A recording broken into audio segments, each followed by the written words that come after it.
Welcome back to the show, everybody. Check out these headlines. We got Mr. Wonderful. Don't believe me when I say it, but you might want to believe him when he says it.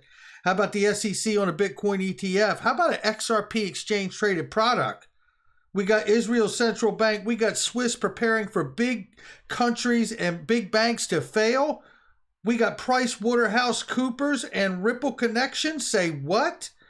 Dubai approves virtual asset regulations. And we got Brad Garlinghouse comments. We got the FedNow Ripple-powered partners on EuroNet. This is getting enormous, ladies and gentlemen. Somebody roll that beautiful intro.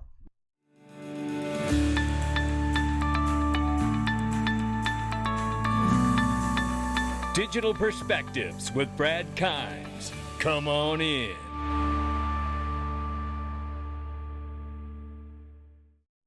Welcome back to the show, everybody. You can follow me on Twitter at at Dig Perspectives. Old habits die hard. Dig Perspectives on Twitter at the top of the screen, and give us a follow on Facebook if you're on there at Digital Perspectives News. We do Sunday morning lives, AMAs. It's going to be really, really good stuff. It's always turning out to be a great hang there. Let's take a look really quickly at the market. We see we're at $1.743 trillion right now, and the market's starting to bleed off a little bit heading to the weekend. 38,800. We're down about $1,000 on Bitcoin. 2,500 now plus for Ethereum, and XRP is at 72 cents. Again, looking at the range of price really quickly. 73 cents on the bottom, 76 cents on the top. Let's take a look at this. Look, I'm taking some of my gains. You guys know I'm a huge fan of art and the chance to invest in commoditized art and to buy shares in it. And knowing that it is outpacing the S&P, which is 9.5%, and doing on, historically, speaking, it fluctuates. 15.8%. It's blowing the S&P out of the water. I'm taking some of my profits and shucking them right on in there like the richest people in the world do, Masterworks, and they just got a whole new offering, a list of amazing artists. You need to check it out. Go sign up today. I'll put a link underneath the video. Take a look at this. Mr. Wonderful here. I just want to play you one quick clip out of this for you to hear, and it is right about here. One second here. Let me grab it. Here we go. Right here. Take a listen to this and what he says about Bitcoin, about the new agenda. I've been talking about this. The world is going carbon neutral. We know this. The green agenda, and Bitcoin is proof of work. It's in the crosshairs. He's a fan, but listen to what he says. There's an argument, and people like Jack Dorsey have made it, that actually Bitcoin and other cryptocurrencies, given the way they are mined, actually are going to help foster an even greener world insofar as they're going to help develop all sorts of new technologies to create energy, and they're going to effectively finance it through mining. I agree, and I 100% agree, but there's no way to make it green according to this climate change mandate and all this push towards ESG and then the audit of ESG. You can't prove in a data mine right now, in a data center, that you are completely carbon neutral using carbon offsets. So what do you say to all those investors who over the last 4 years have put billions of dollars into Bitcoin mining in the US that are now going to be forced for carbon audits? No institution is going to want to invest in them. That capital is going to be chased away. Policy, this is a combination of public and private policy. Biden had basically, in yesterday's order, shot over the bow of all of these data centers saying, we're going to check you out for sustainability. And it's going to be ugly. And that's where we're at, ladies and gentlemen. I just said this myself. And I would not be surprised if we see some kind of carbon tax on top of the capital gains that we all pay on crypto gains. If you're holding something that's a proof of work token, maybe they even tuck something in there, if it's not bought or from a place or mined from somewhere that has sustainable energy. I don't know, but I tell you, I feel something coming, and I think Kevin O'Leary does too. Take a look at this. It's to no surprise to anybody. The SEC has rejected 2 more applications for spot Bitcoin ETFs. Shocker. Who invited the good news bear? Somebody get him some honey. But here's more good news right here, which is 21 Shares launches world's first physically backed XRP exchange-traded product on 6 Swiss exchange. Say that 5 times fast. That is exciting, ladies and gentlemen. And I have to wonder if somebody might have some kind of feeling about some clarity on the global level coming real soon. Who knows? We'll keep an eye on it. Israel's central bank published draft regulations opening the country's financial system to crypto companies by requiring banks to examine the companies individually rather than apply blanket refusals. So this is all about crypto deposits. Everyone is embracing it, if you're getting the picture here. You know, the U.S. is on its way to doing exactly the same thing. Now let's talk about the regular fiat currency world and the trouble we're having there for a second. Credit Suisse says here, commodities crisis could weaken the euro dollar, boost the yuan. When this crisis and war is over, the U.S. dollar should be much weaker and the renminbi much stronger, backed by a basket of commodities. This is a problem, ladies and gentlemen. Now, we've talked about this, about the impact of the U.S. dollar. Look, I wouldn't be surprised to see the United States go as far because of all the money printing that's happened. And I've had some in-depth conversations, just speculative conversations here with Big Skinny and others, you know, that are in the mastermind circle that we have. And, you know, I wouldn't be surprised to see the digital dollar released at some point where there is some kind of, maybe it's backed by gold. Maybe there's a whole new gold-backed system introduced and the push up of price of gold. Price of gold has been pushed before, right? It's not the first time we've heard that happen, which is also why I tell you about GlintPay a lot. There's a link for that under the video. But nevertheless, to my point, you know, we could see something brought in to shore up the fiat currencies of the world with, I believe, the introduction of XRP. My speculation, but we will keep an eye on it. Nevertheless, take a look at this, because there's more to the alignment of what we're talking about here. Is Raoul Pal, macroeconomic investor, Real Vision. Love this guy's insight. Listen to what he says here quickly.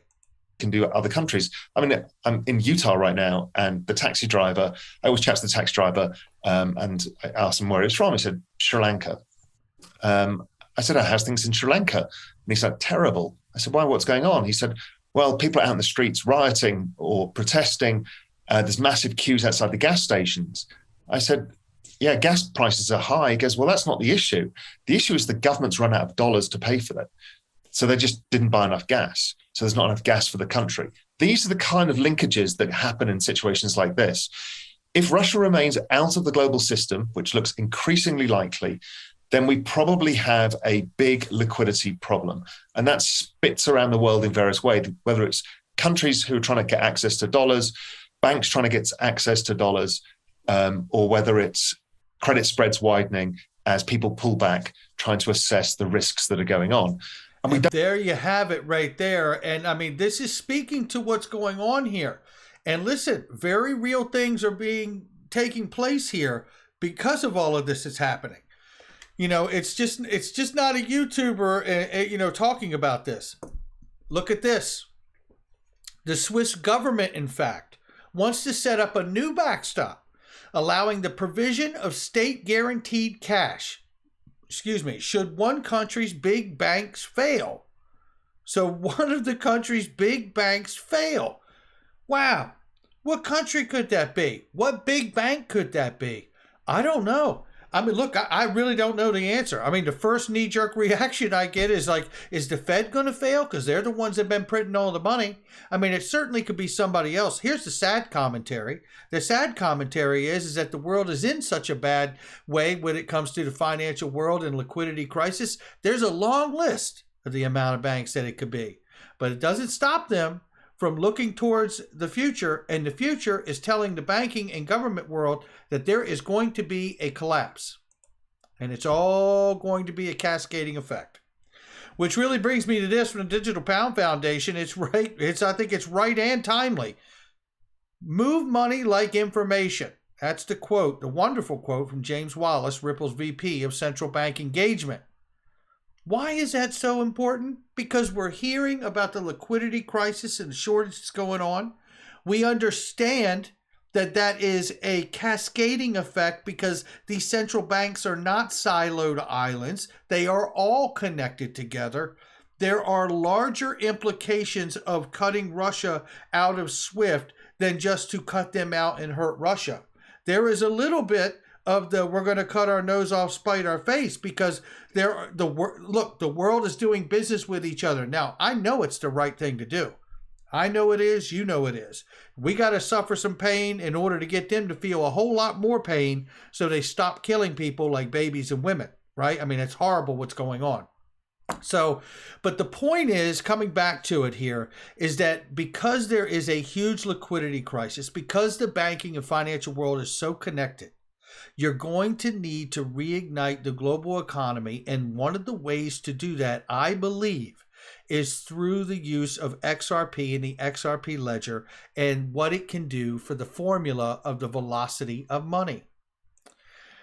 And to the point of understanding what that really means, take a look at this. Johnny A sent me this a couple days ago, and I've been waiting for the right moment to share it with everybody, and today's that day. PricewaterhouseCoopers, one of the big four accounting firms, is looking for a banking transformation payments technology experienced associate. Pays between $26,400 and $33,400.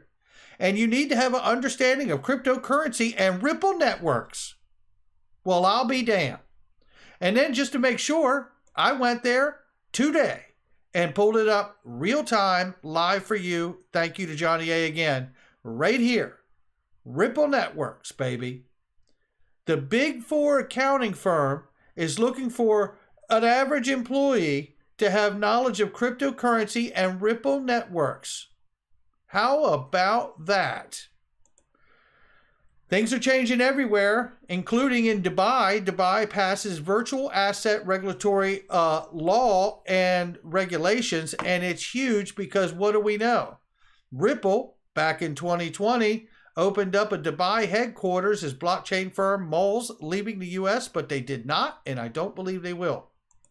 This is a quick reminder right here of Brad Garlinghouse telling us just in October of last year that Ripple and the Middle East are the fastest growing areas for payments.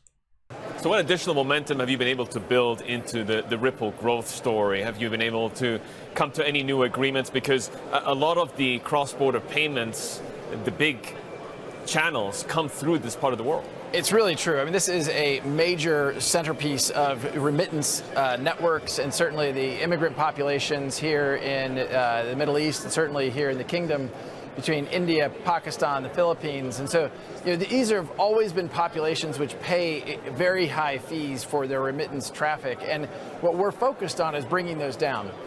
The Middle East has been one of our fastest growing regions. We've grown network activity for Ripple-enabled payments 5x year on year here in the Middle East. It's our fastest growing region. And I think it really is only just getting started because it is such a center point, as you described. I mean, look, if that wasn't enough, check all of this out. This here from T-Hole Bedic XRP right here.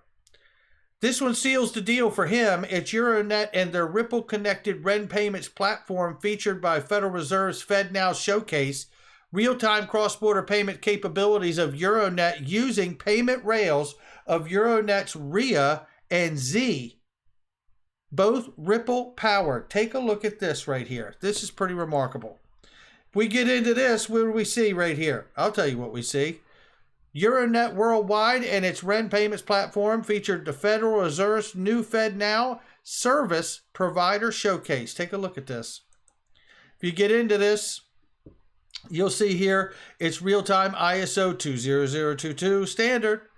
Digital payments overlay services, requests for payments, bill payments, and bulk payments that enable banks and credit unions to quickly deliver real-time frictionless payments experiences to their customers through intuitive apps and other interfaces. Now, if that doesn't sound to you exactly like what I showed you in this morning's video with the CFPB, and I may even have that here. Let me see if I actually have that. I don't believe I still have it up.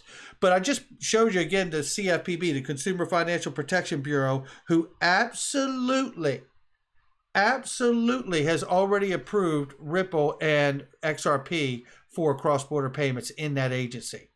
Access to real-time cross-border payment capabilities, EuroNet's Dandelion network, which uses the payment rails of EuroNet's money transfer companies RIA and Z to make real-time payments to bank accounts, digital wallets, and cash locations throughout the world. The full transparency and settlement of compliance integration capabilities. We appreciate the commitment of EuroNet worldwide to enabling FedNow adoption, participating in the showcase. Come on in. How about that, ladies and gentlemen? Just to take a look and shore it all up right here from Ripple site, Ripple partners with RIA Money Transfer to power instant global payments. Come on in. And just to shore you up here, remember this back in the day here, this is from 2019, XRP may soon be listed on yet another EuroNet worldwide subsidiary, talking about Z.com right here. A subsidiary of EuroNet worldwide will soon list XRP. Nevertheless, the exact same timeline was not disclosed. Now, I went to Z.com here, and I put in Ripple and got the amount that they show here. And I guess you could do a currency exchange. I've never used it. It shows live exchange rates. It shows that it's here, but it doesn't show the send option. So it doesn't look like it's fully added it, although they probably will in the near term or the future. And if not, we'll obviously keep an eye on it. And if I'm wrong and there's more information that I just wasn't able to find, I will share that with you as well. All the puzzle pieces are coming together, ladies and gentlemen. That's what I see right here. We're seeing it all come together. The FedNow system, EuroNet, Ripple-powered partners. I mean, this is really, really moving at a breakneck pace at this point. I can't wait to see what the results of the executive order are, what we get in the way of legislation here in the United States, and in the European Union as well. This is getting exciting, folks. Hit the like and subscribe. Leave a comment below. Share with somebody you know. Hit that notification bell so you don't miss a thing. Check out all the links underneath the video. They're great products and services that I use each and every day.